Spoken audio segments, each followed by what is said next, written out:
Okay, tell me the truth. This might be the best idea I've ever had. Lying out here, under the stars, next to a fire that's just barely crackling, with you. It's kind of perfect, isn't it? The air's still warm, but just cool enough to want to snuggle a little. The sky's clear, and if we're lucky, we'll catch a few meteors streaking by. I've been waiting for this night all week, but not just for the stars. For you. I mean, come on. You said yes to camping out and watching a meteor shower with me. That's kind of dangerous. You had to know I'd get all soft and romantic and talk your ear off, right? But don't worry. You don't have to say a word. You can just close your eyes, get comfy, and let me whisper until you fall asleep. You know me. I'll keep talking either way. Because I love this. I love this sky, this fire, this moment, and you quietly listening beside me. Okay, I'm going to tell you something dorky now, and you're not allowed to make fun of me. Well, not too much.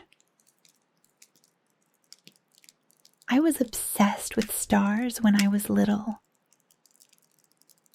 Like most girls had celebrity crushes.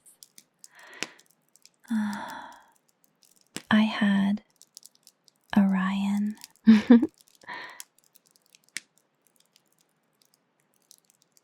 I used to sneak out onto the porch with a flashlight and my stargazing book and pretend I was mapping galaxies.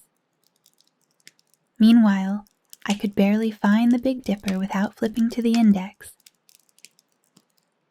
I even brought star charts to sleepovers.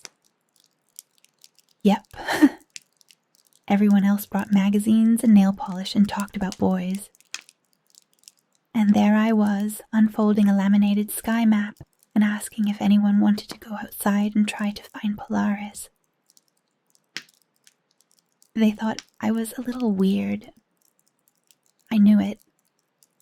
But it didn't really bother me. I liked being the space girl. The one who looked up when everyone else was scrolling down. I remember I wrote a report in school on the life cycle of stars. I thought it was so romantic. A star living its whole dramatic life, just burning itself out to give off light. And don't even get me started on black holes. I had a phase. Still kinda in it. The idea of something so powerful, so dense that nothing, not even light, can escape. I was like, yeah, I feel that. You should have seen my notebooks. Doodles of constellations in the margins, little hearts around Orion. I may have written my name next to his once or twice. Don't judge me. Sometimes I wonder if the stars remember all the kids who stared up at them like they were magic. Like if there's some tiny record of every wish and wide-eyed moment etched into their glow. And now I get to lie here with you under all of it and let this part of me come back out again. The dreamy part. The girl who believed in stardust and stories. And tonight, she's happy.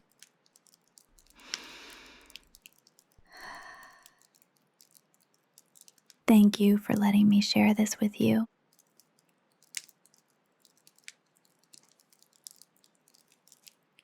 All right, so see that bright star just over there? That's Vega. It's one of my favorites. Part of a little constellation called Lyra. As in the lyre, like the instrument. I remember being 12 and learning about it for the first time. The story behind it is all about Orpheus, this musician from Greek mythology. He could play music so beautiful it made even the gods cry. That kind of drama was right up my alley as a kid. Orpheus falls in love with a woman named Eurydice. I practiced saying her name like 50 times. She dies, of course, and he goes to the underworld to bring her back.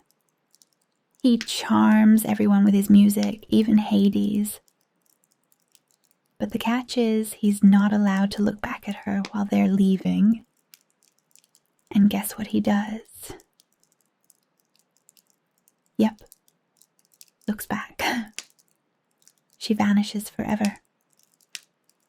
Total tragedy. I cried the first time I read it.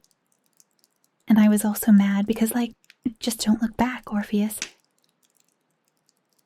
Anyway, the gods took pity on him, sort of, and placed his lyre in the sky. That's how we got the constellation Lyra. And Vega is the brightest star in it.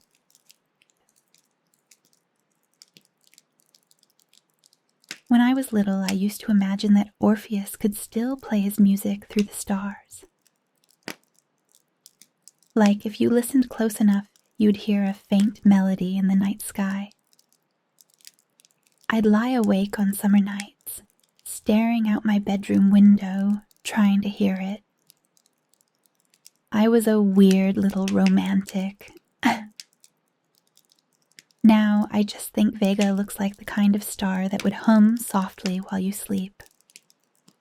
Kind of like me, I guess. Whispering beside you while you drift off. You're still awake, aren't you? That's okay. No pressure. But just in case you are, if you were a constellation, I think you'd be something musical too. Maybe something strong and quiet like a cello. Or something deep and steady like a heartbeat. Actually, yeah. That fits. You're the heartbeat in my summer sky. Don't roll your eyes at me. I heard that smirk. I'll allow it.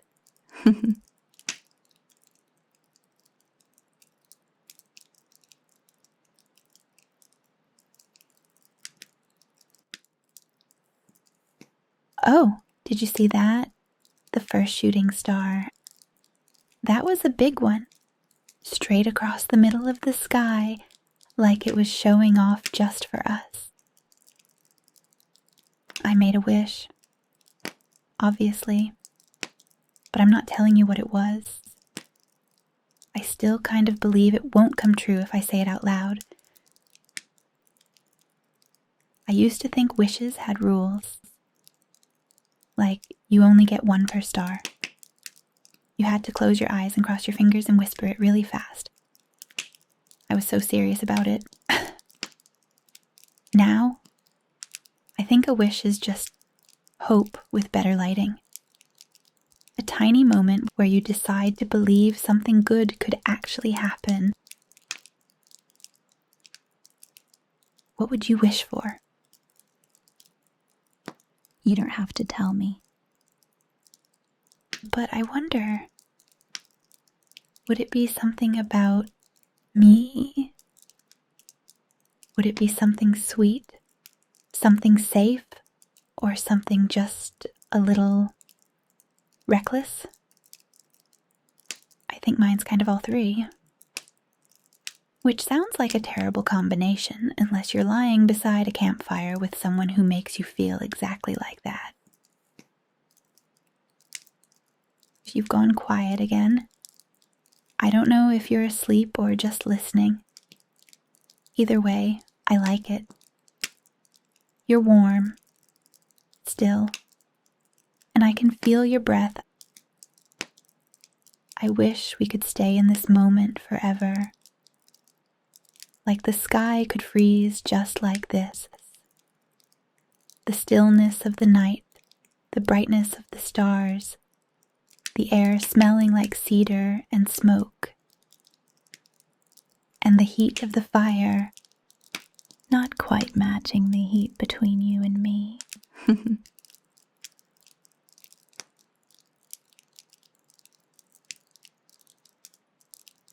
If I believed in magic, and sometimes I still do, I'd say this night has some in it. Just a little. Just enough to wrap around us like a blanket. Oh, there goes another one. Did you catch it? It was fast, like someone striking a match across the sky. I hope you made a wish. I won't ask what it was, unless it was about me. Was it about me? Was it? You can tell me. I'm sure the stars will still let it come true.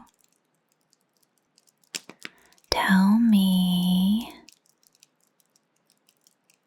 Don't make me use force. I have ways of making you talk, mister. Fine. Keep your wish. For now. I bet I can make it come true later.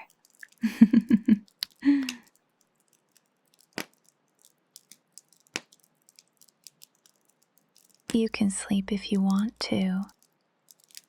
I'll keep talking. The stars are still here, and I've got so many more stories. But I can't promise I won't wake you up if I get lonely. Okay, look up again. Right about there. That's Cygnus, the swan. It's flying along the Milky Way, wings stretched wide like it's mid-glide. And I know swans are supposed to be graceful and elegant, but every time I see Cygnus, I can't help but remember how I imagined him when I was a kid. Loud, opinionated, kind of dramatic. I used to pretend he talked too much and annoyed the other constellations. Like, hey guys, have you heard this one? What do you call a swan who writes poetry? And then someone like Cassiopeia just sighs and says, that's it, I'm changing quadrants. But the actual myth is way more intense. Cygnus is tied to the story of Zeus and Leda, and it's one of those weird ones. Seriously, those ancient mythology books needed a content warning. So, Zeus falls for Leda, the queen of Sparta. But instead of, talking to her like a normal person, he turns himself into a swan. A literal swan. And flies down from Olympus to seduce her. Some versions say he's escaping an eagle and Leda takes pity on him. Others say she already knew what was going on and played along. Either way, what happens next is complicated.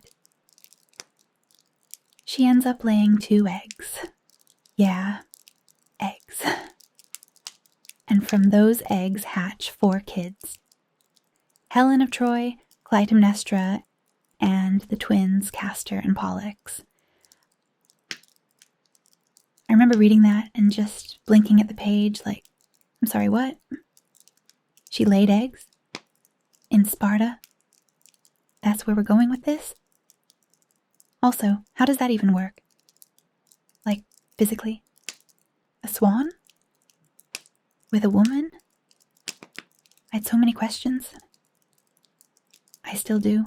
But no teacher ever wanted to explain that part. And yet somehow, my middle school brain still made it romantic. I imagined Zeus as this shy, fluttery swan who couldn't help falling for Leda's kindness. I gave it a whole soundtrack in my head. There was a love theme. I may have drawn a comic strip. It's a fascinating story. Not that I'd ever fall for a guy disguised as a bird, but I admire the commitment. Mythology is wild. When I look at Cygnus, I don't see Zeus. I see the version I made up, the one who talks too much, the constellation who flaps around telling terrible jokes and keeps the sky interesting. Kind of like me right now, rambling under the stars while you slowly melt into the blanket. I can feel your shoulders sinking lower. That's a good sign. You can fall asleep, you know. I don't mind. I'll just keep talking to myself. And maybe to Cygnus if he's listening.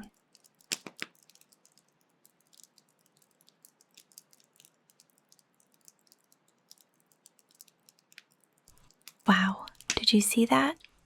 One meteor, and then another, just a second behind it.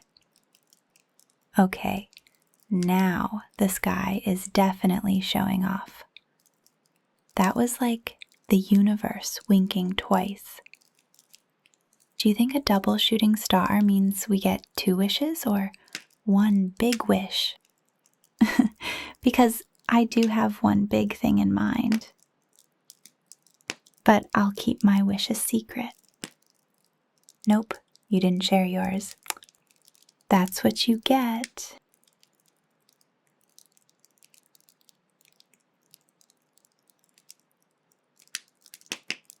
You know, it was the ancient Greeks who started this whole thing, wishing on shooting stars. They believed the gods lived up there, hidden beyond the heavens. And once in a while, the gods would get curious and peek down through the sky to check on us mortals. And when they did, the sky would crack open for just a moment, just long enough for a divine spark to slip through.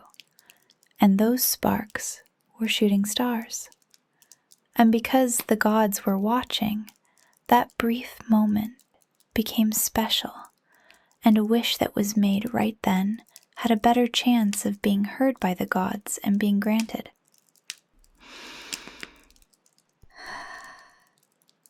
So, if your wish had anything to do with the girl snuggled up beside you under the stars, I hope the gods were listening.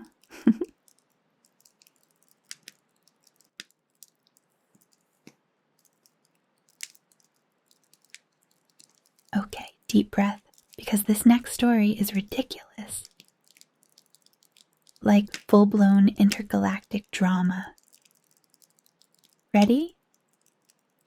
We're talking about Cassiopeia, Cepheus, Andromeda, Perseus, and Pegasus. First, just over there you can see 5 bright stars shaped like a stretched out W. That's Cassiopeia, Queen of Sass. She's sitting on her throne, upside down depending on the season, which feels about right. A little to the left of her and a bit lower, that's Cepheus, her husband. Kind of boxy, not as flashy. His constellation looks like a little house with a pointed roof, which makes sense, I guess. Cassiopeia got the throne. He got the shed. Now, across the sky, this is the best part. That long, narrow shape made of fainter stars, that's Andromeda. She's chained there in the myth, but her constellation just looks like this gentle stream of stars gliding across the sky. It's actually one of the biggest constellations. And here comes the hero. Just up and to the right, there's a triangle of stars with a curve underneath. That's Perseus. He's supposed to be charging in with Medusa's head, ready to save the day. In the sky, though, he kind of just looks like he's doing a half-dance move. and then, right beneath him, almost floating in from stage left, Pegasus. the winged horse. That big square of stars right there. That's his body. If you imagine his wings trailing off to the sides, he kind of looks like he's mid-gallop. So the full drama goes like this. Cassiopeia was the queen. Vain, beautiful, and very proud of her hair. I kind of admired her as a kid. Like, yes, queen, own your curls. But she went too far. She claimed she and her daughter, Andromeda, were more beautiful than the sea nymphs. Big mistake. The nymphs complained to Poseidon, god of the sea, and he was like, "You want drama? Cool, here's a sea monster." And instead of owning the mistake, Cassiopeia and Cepheus, the parents, decide to sacrifice their daughter to calm the sea god down. I remember reading that and getting so angry. Like, what? You mess up and your solution is to toss your daughter to a sea monster? Andromeda didn't even do anything, but poor girl gets chained to a rock on the shore. I mean, I know it's mythology, but still, parent of the year, that one. Cassiopeia gets a literal throne in the sky, and her daughter gets a traumatic date with a monster. I've had some bad first dates, but nothing like that. Anyway, Perseus shows up, rides in on Pegasus, slays the monster, and saves Andromeda. Classic heroic entrance. There's a wedding, because, of course. And in the end, everyone gets a constellation. I used to stare at Andromeda's stars and get annoyed. She just sat there, chained up, waiting to be rescued. Meanwhile, Perseus is slicing monsters and soaring on mythical creatures. But now, I think maybe Andromeda knew what she was doing. Maybe her stillness was the point. Maybe waiting isn't weak, it's just strategic. Still, as a girl, I always wanted to be Perseus. Brave, bold, and what little girl doesn't want a flying horse, right? You? I could definitely see you as Perseus. Quietly confident, capable, hero energy, probably sweaty, in leather armor. Yeah, okay. You get to be Perseus. Wow, that's so sexy. We should see if we can get you a costume like that. Maybe I'll be Andromeda, and you can chain me up.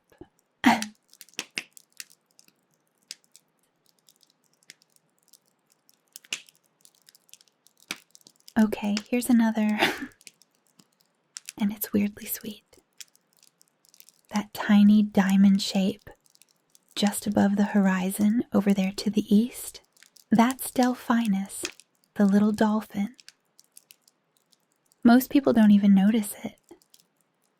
It's not very big or bright, but it's one of my favorites because it's small and kind of hidden, like a secret. There are two stories about why it ended up in the sky. The first one is romantic. Well, sort of. It's about Poseidon, and because again, gods with no boundaries. He wanted to marry this sea nymph named Amphitrite, but she wasn't exactly thrilled about it. So she ran away and hid. Can't say I blame her. Poseidon sent out search parties to find her, because apparently stalking was divine back then. And one of those searchers was a dolphin. Yep. Just a cheerful, clever dolphin. He found Amphitrite, and he was so gentle and charming that he calmed her down and convinced her to come back and accept Poseidon's proposal. And as a thank you, Poseidon put the dolphin in the sky. So she got married and the dolphin got a constellation. Everyone wins, right? But there's another version I like better. In that one, Delphinus is the dolphin who saved the musician Arion. He was a famous poet and lyre player who was sailing home with a bunch of prize money after winning a competition. But the sailors on his ship got greedy and tried to throw him overboard to steal everything. So Arion asked if he could sing one last song before they tossed him in.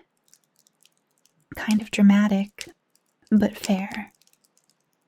He played his lyre, sang beautifully, and then flung himself into the sea. And just when it seemed like that was the end, a dolphin showed up. Like out of nowhere. It had been drawn in by the music. It let Arion climb onto its back and carried him all the way to safety. That's the story I like. Music, rescue, a poetic guy and a dolphin with perfect timing. You don't need gods or marriages or giant ego moves, just a good melody and someone willing to carry you when the world turns cold. Oh, there's another shooting star. Right there, just above where Delphinus is swimming across the sky. I swear, the timing almost felt scripted.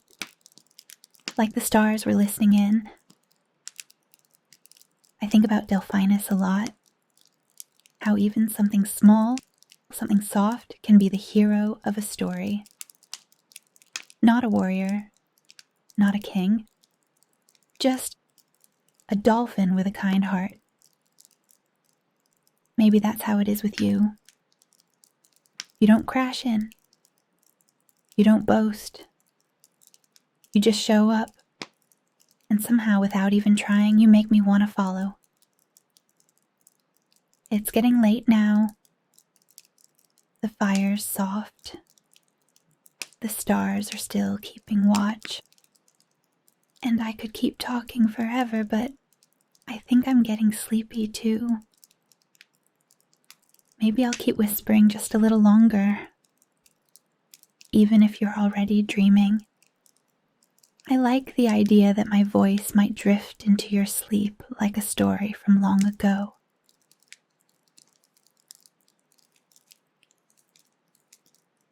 You know what's kind of sneaky?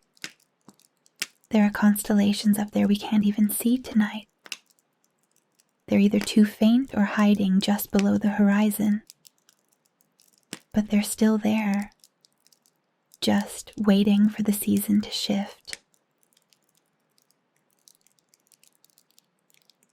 One of my favorites we almost see this time of year is booties. It's spelled Bootes. It's actually pronounced Boodies. But, of course, you know I'm going to go with booties. So, booties is just barely peeking out over there.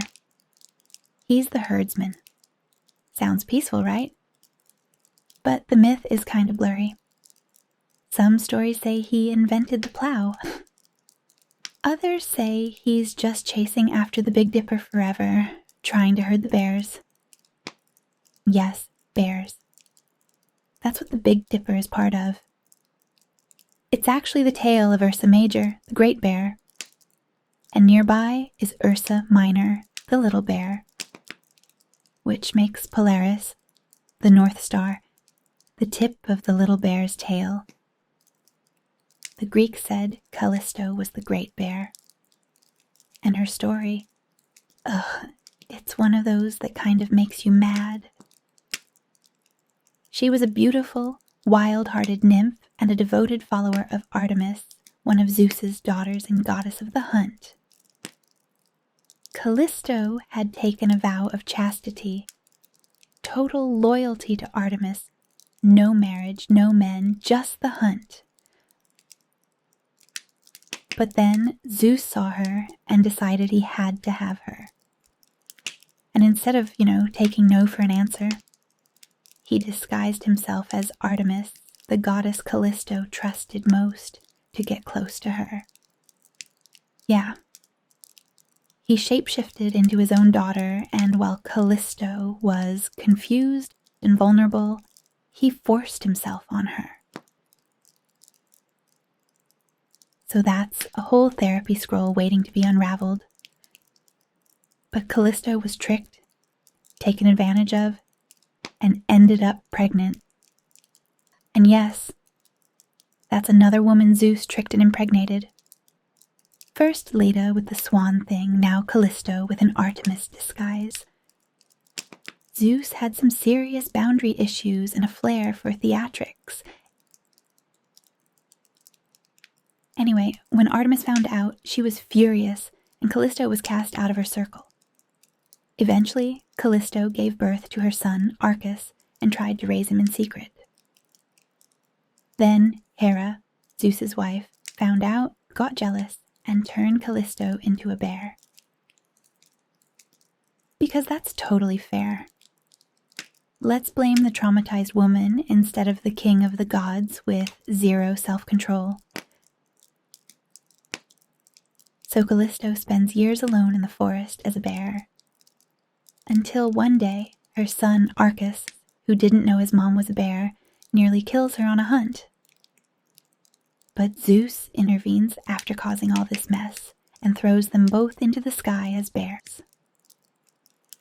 Callisto becomes Ursa Major, the great bear, and Arcas becomes either Booties or Ursa Minor, the little bear, depending on the version.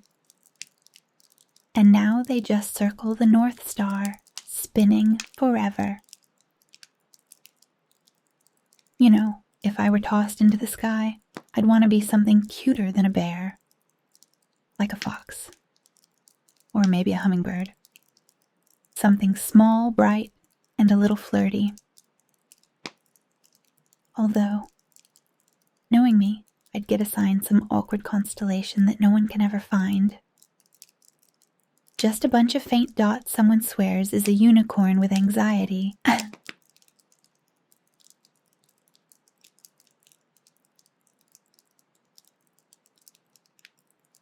Okay. Time for a little strength. There's a shape just to the left of Vega. A crooked box, kind of lopsided. That's Hercules. Or at least the sky's version of him. He's supposed to be in a kneeling pose, which I think is kind of interesting. Most of the heroes up there are doing something dramatic, swinging a sword, riding a horse, saving someone. But Hercules, he's kneeling, like he's tired, or praying, or maybe just thinking. I used to think strength meant doing everything yourself, carrying the weight, solving the problem, not showing weakness. But the older I get, the more I think strength is something else. Letting someone see you, being soft without apology, holding space for someone else's mess without running away. You have that kind of strength. Not the loud kind, but the kind that lets someone feel safe enough to fall asleep mid-sentence.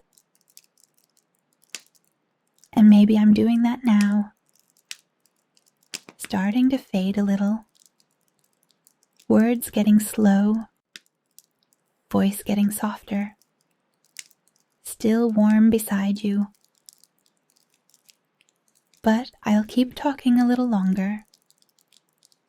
Because I want to. Because lying here beside you, whispering about stars, feels better than dreaming.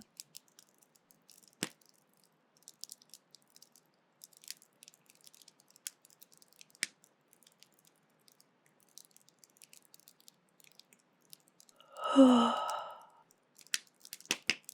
know, it's funny. As much as I love the stars, there's so much they don't show. They're ancient and bright and beautiful, but they're not really honest. They shine like they've never broken, like they've never cracked under pressure or fallen apart behind a smile. But we know better. Starlight travels a long way. Sometimes what we see is a version of something that burned out ages ago. I think about that sometimes. How we try to look like we've got it all together, even when we've got nothing left.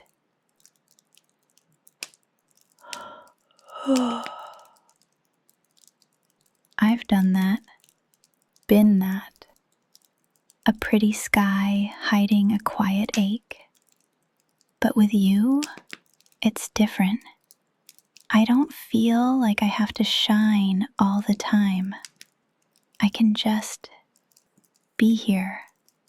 Quiet, a little messy, a little sweaty, but here. And you're still here, still listening, or maybe half asleep, but here. I think being present might be the most underrated kind of love. You don't have to fix anything. You don't even have to say anything. Just this. Your hand nearby, your breath steady, your warmth spilling toward me.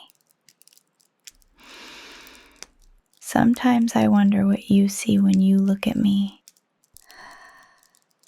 Not physically. I mean, I know what I look like. I mean, deeper than that. What version of me is shining in your sky?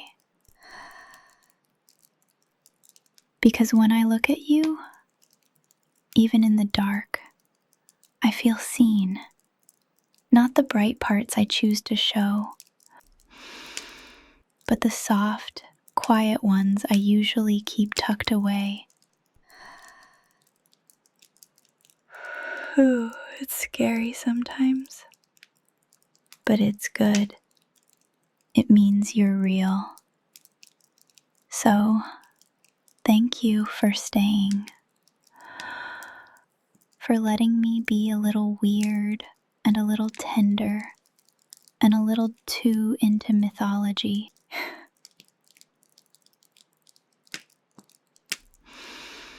You don't have to say a word. Just breathe. Just be here with me until the stars fade away too.